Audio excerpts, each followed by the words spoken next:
Francis Ngannou versus Tysonfury. This is a crossover fight, a mega fight between a guy that's the top guy at heavyweight for in boxing, the top heavyweight guy in MMA. And I guess that's the most interesting part about it, right?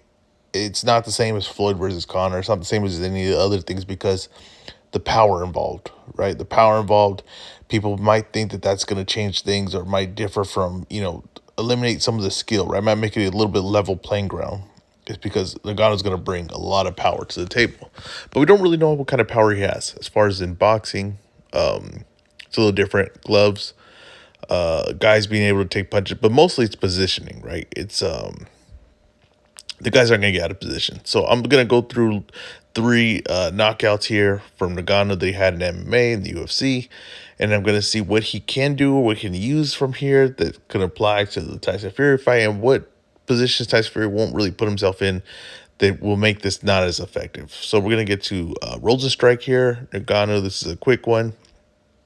Ngannou is gonna be aggressive. He's not gonna have any respect from the roll and strike. Roll and strike's kind of a straight up kickboxer. So when he goes straight back, he loses himself, head straight up, chin straight up. When he falls back, there's no balance, there's no plan. He just starts getting wild. His chin's directly up, and Ngannou just swarms him. Ngannou just says, "I'm gonna take the chance," and that's really just forward momentum. He's just trusting his forward momentum as the complete advantage there, right, in positioning.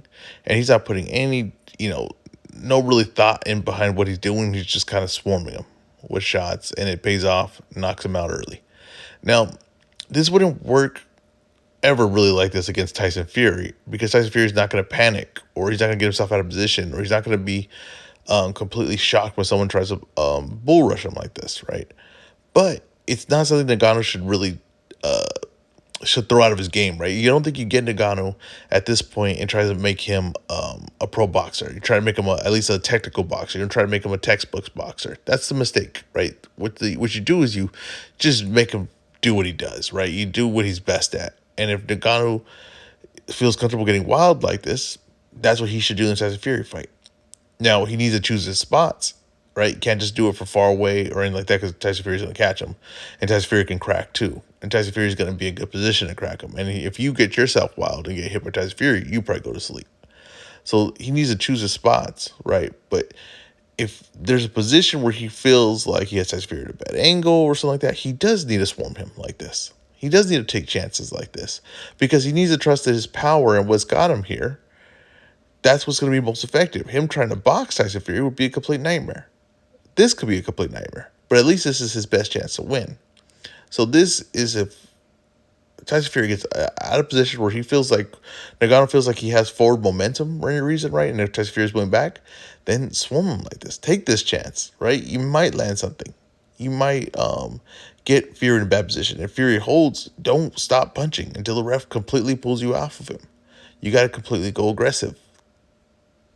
You cannot lose what you did to get to this position. You have to still be that. Has to be that inside. Here's Cain Velasquez.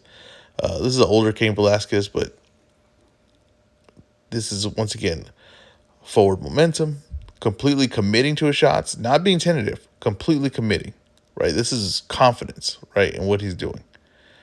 Now, King goes for a takedown. They get into awkward exchange. But look at Ngannou. This is confidence in what he's doing. He is not worried about what's coming at him. He's just worried about what he's delivering. And he's keeping look at the position. He's keeping his eyes open on the opponent. He's watching him.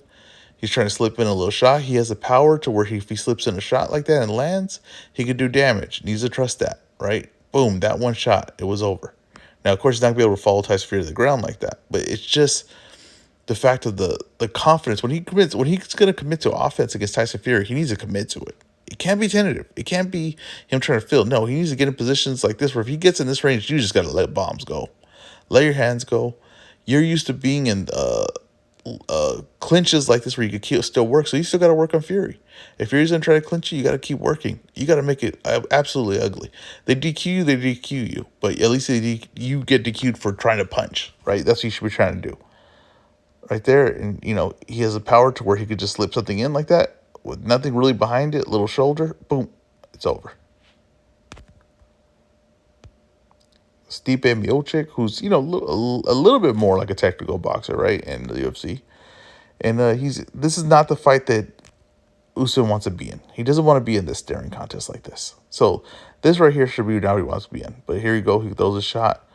Look, he throws that shot, and look at full commitment to the forward momentum. That's the thing. The number one thing that I'm taking from this is Ngannou's full commitment to the forward momentum. Look at step in with that. Boom. Rocks him. Right. Not gonna be able to fall to the ground, but rocks him. Look at this. There's a clinch here. Look at he's working. He's working little shots like this. Look at the positioning. He's getting positioned to fit something in. When you have power like that, you just need a little bit of room, right? Just a little bit of room to work. Stepping in, committing to the power. Look at this. This is what I'm talking about when you can't get too far away from Fury, right? So Miocic, who is a little bit more comfortable in these exchanges, right, than these other guys, he takes a step back, and look at, even though being hurt, boom, lands a big shot on Ngannou. And Ngannou is rocked right here. Ngannou is rocked, but Miocic, he's hurt himself, so maybe he's not thinking clearly. Comes from way too far away and way too telegraphed. And Ngannou just commits. He just plants himself and says, whatever's coming into my range, I'm going to throw a punch at it. And boom, look at they're going to exchange. And boom, that shot means more. Boom. That's what I'm saying. Is Ngannou's not going to win a technical fight. He's not going to be able to, trick Fury into stuff. He's going to have to be able to be confident in what he's doing and be willing to get into exchanges. If he's going to get hit clean, throw something else in between those exchanges, right? You're not going to be able to trick Fury. He doesn't have the skill to trick Fury into stuff. He's not going to be able to set up stuff. He just got to, when he feels that he could take a forward step, he's going to be able to apply pressure, let everything go. He's going to feel like an exchange is about to happen, boom, let everything go.